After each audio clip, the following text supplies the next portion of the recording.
Welcome back to the Oracle section of today's episode of 1320 Time Stream. So let's just quickly go through the energies as we've been getting used to doing here. Just looking at the app's description, just to give you something to quickly glance at.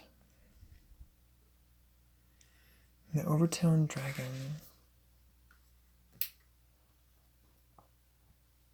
as the central energy of the day. The Overtone Mirror as the helping power of the day. The Overtone Moon as the guiding power of the day. The Overtone Monkey as the challenging power of the day. And the Solar Sun as the hidden power of the day. Now we've covered a bit of the dragon energy, empowering our nurture, empowering our inner dragon, empowering our state of being, guided by the flow state. Now we're going to get into the mirror.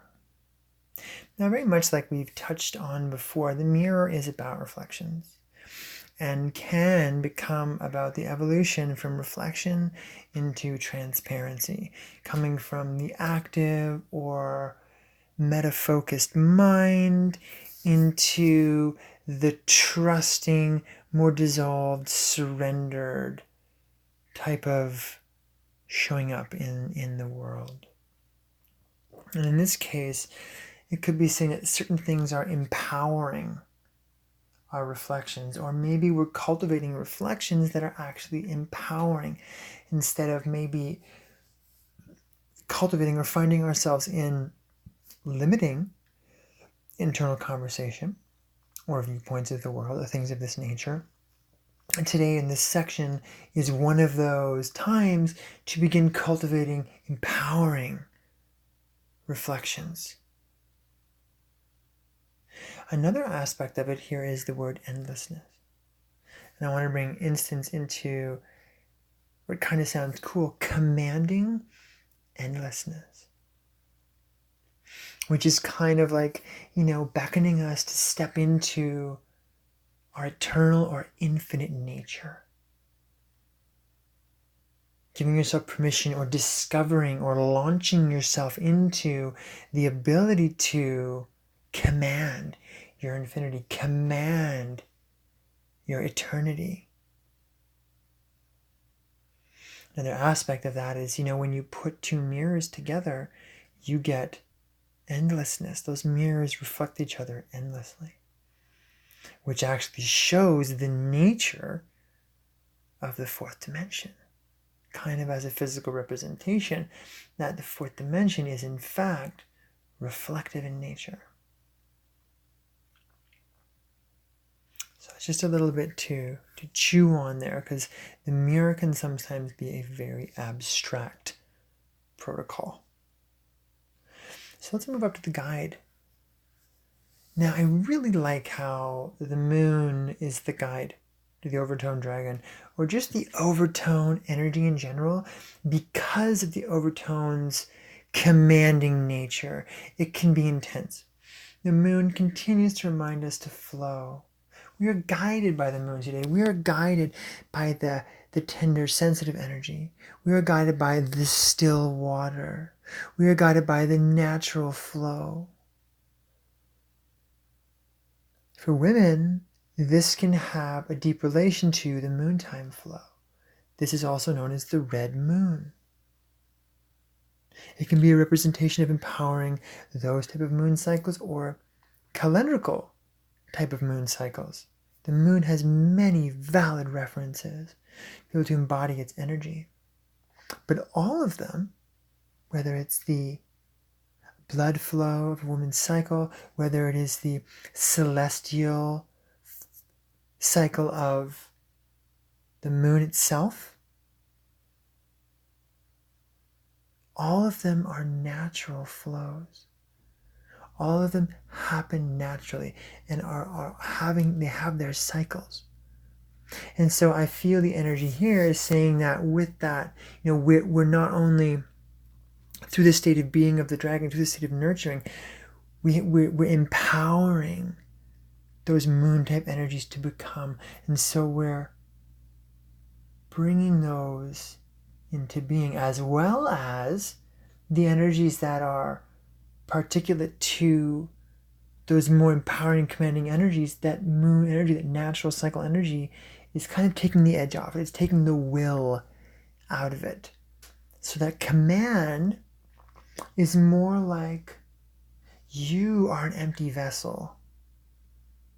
And the breath of the cosmos, goddess, God, creatrix, is breathing life into you. And that natural flow is showing up as an empowered and radiant force. See, that's another way to really look at the relationship between sign and tone. One is kind of like, well, each one is the sign. So how is the tone influencing the sign? And the reverse. Each one represents the tone. So how is the sign influencing that permutation of tone? Because both are and can be simultaneously primary energies, and both are and can be secondary energies. And so for each one of us, as we dial into this frequency, the different fundamental qualities will show up for us each uniquely and individually. Someone might experience the moon flow more. Someone might experience the overtone energy much more directly. So I encourage everyone to jump in to this envelope. Feel what's really relevant for you. Only some of the transmission may be relevant. It's because that's where the day and you want to align and want to focus. Because there's a little pocket of really relevant synchronicity, of really relevant engagement, emotion. The moon is also the flow of emotion. That's a big thing I find about the moon. The still, sensitive movements of water, the tenderness, empowering our emotional flow, or maybe even empowering the still water, the stillness of our emotion, finding that peace, seeing the moon's reflection in the still lake at nighttime, whether full or half or not there at all. The moon's presence is always felt. That feels good for that.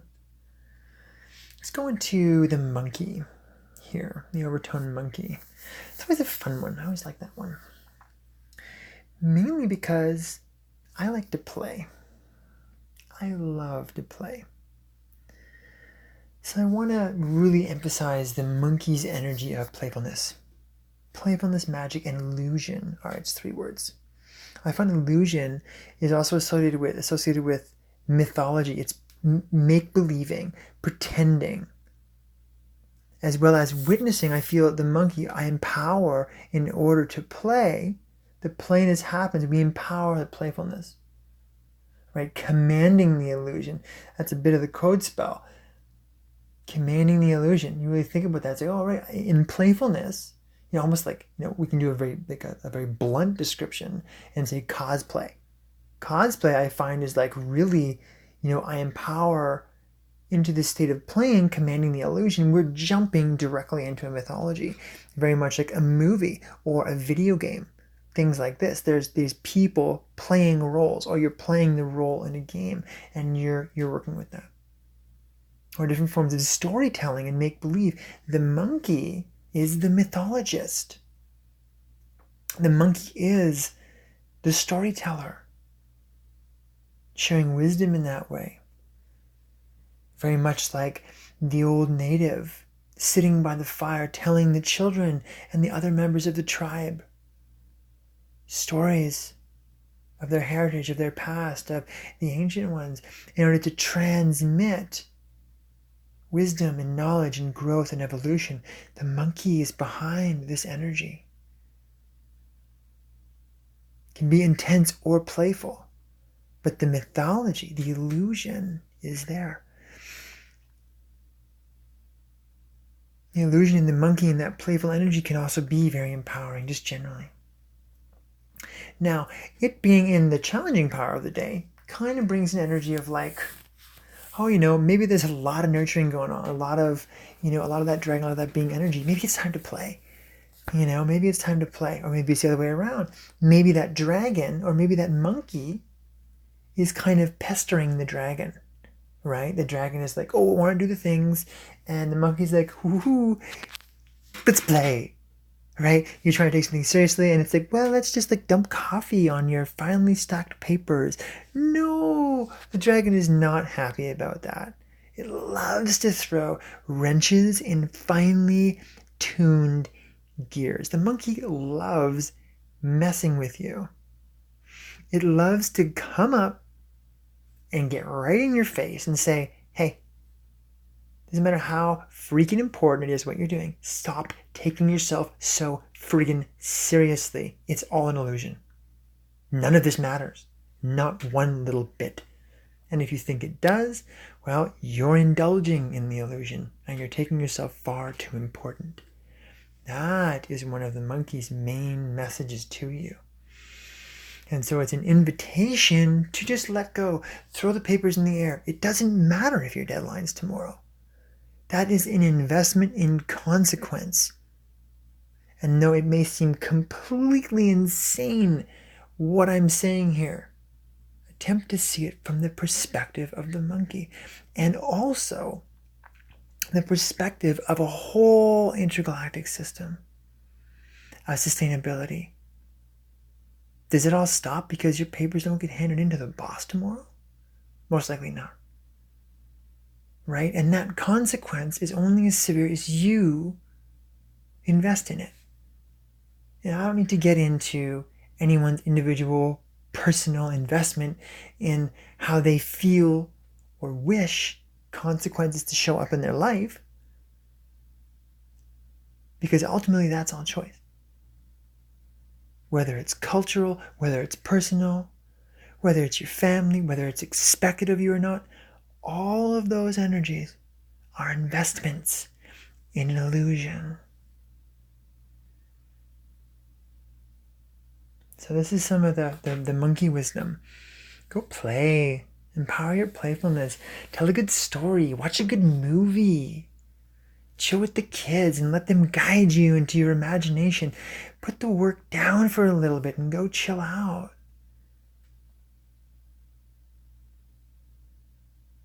So there it is. There's the monkey. Can be challenging today. Let's see.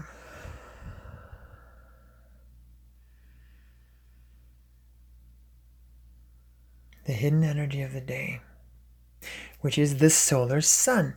Oh, I love it. I find there's two deeply special and aligned moments in the entire 260 days of the Tzolk'in. One is the lunar moon and the other is the solar sun, because they're the two that the sign and the tone kind of match in their descriptive quality. And in this case, the solar sun. Going back here, the thing I like about the solar tone, pulse, realization, and intention. Now that's an interesting one, how to describe that one. That one's kind of fun. I'm just going to go into pulse for a second. Pulse is like a wave pattern, right? But before I actually I'm going to actually kind of like do this backwards. I'm going to start with intention. Intention is like an unbroken force of manifestation. The way many use this is kind of like a prayer or wishing something to come true or hoping to activate. This is the pulse. This is not the intention. The power of intent is a direct force. When you get up turn on the TV, or when you open the door to go outside, or when you do a thing, that is the power of intent. It's a direct and uninhibited flow of energy. If a thing is not happening yet, intention is in fact not involved. Intent, the power of intent, the direct almost from A to B of the dream to reality of that motion of energy is always uninhibited. Now, I start at the end specifically to more properly define how that prayer, that wishful thinking, that wanting a thing to align, what many people call intention, is actually the pulse, and how the intention proper is connected to that. It begins with the pulse. The intention in some way is direct, almost like a straight line. The pulse is like a dotted line. Another way of seeing it is like the pulse is like a waveform, and the intention is like a sphere. It simultaneously expands and contracts, and so it's flawless in its presence. The pulse has a waveform dynamic, up, down, so it's still representing the architecture of duality, the architecture of separation. This, as an intentional alignment, the solar tone, I find represents, like in community, in prayer, and things like this, we're in a moment, the pulse, we're in a moment where we're on.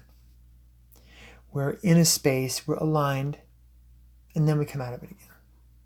And then again we come in, right? And so we begin to see the weave, and we come out, of how we're showing up in a field of energy. Okay? And so as we're witnessing that, we're realizing something. There's like a silver lining in all of it. A lot of that pulse, I find, is the more dense version of the actualized intent, or the intention becomes intent. We're almost like diluting, or what's that word? Distilling. That's it. Distilling intent from intention. Intention is like fragments or shards of intent. And what turns intention into intent is the power of realization. Realization is that silver lining, is the energy, the power connecting the individual and collective energy as a stream of direct manifestation, of continuosity, irrefutable continuosity. You cannot refuse it. It is a power you cannot reckon with. There is no denying it. It is impossible. You cannot question it. That is intent. Intent, the way that we see it, the way that we have learned about it. Oh, your intent was malicious, or things like this. This is a general flavoring, like salt and pepper on food. Someone could say your food is spicy, but what were the spices? Right? So we're not talking about the quality of intent. We're talking about the direct power of intent. While in our world, a more three-dimensional world of our main cultures, intent more happens to imply a direction. My intent was to move in this direction. But again, that's the pulse. That's the intention. That is summoning up or dredging up or generating, activating the energy of intent through a series of recognitions, series of realizations. When the core energy of the pulse or intention becomes realized, then it distills and it becomes the power of intent. So I find it very appropriately that this is known as the solar tone, and is also the opposite to the right elbow. It's the left elbow, because the right elbow in power, command, and radiance, pulse, realize intent, or intention, realize intent. It's like a beam of solar energy, almost right from the solar plexus. which the ancient Maya would call Kuksansum, the galactic umbilical cord. This intent energy comes from the fabric of you being connected to all things. And while that intent may feel personal, this goes back to that moon energy. That moon energy is like allowing ourselves to become the vessel of flow. Well, that's where intent comes from. Is we're opening ourselves up to the vibration and the fabric of all things, and it moves through us as a pressure, an unrefutable pressure. And it's only when we realize that we're not separate from the source of that intent that the projected outcome of the intention is realized as the manifested intent itself. And so this coming out in such a way, I feel, is actually going to be the transmission of the sun itself. Because intending the sun, intending the solar energy, the sun and the solar, for me, seem to really go together there. It was a portal, a really beautiful combination that helped really portray the solar energy of intention, the solar power, the universal fire, which, while can be considered that yang, I deeply feel is that Kuksansum, is that galactic umbilical cord, is that divine will. To me, this combination really is that divine will. While intention feels like personal will, it may be just the echoes and the beginnings of one or a group receiving the divine will. And as we realize it's a cord, it moves through us, and the universe is embraced by us. We become a host for the universe, and we allow the force of that intent to become.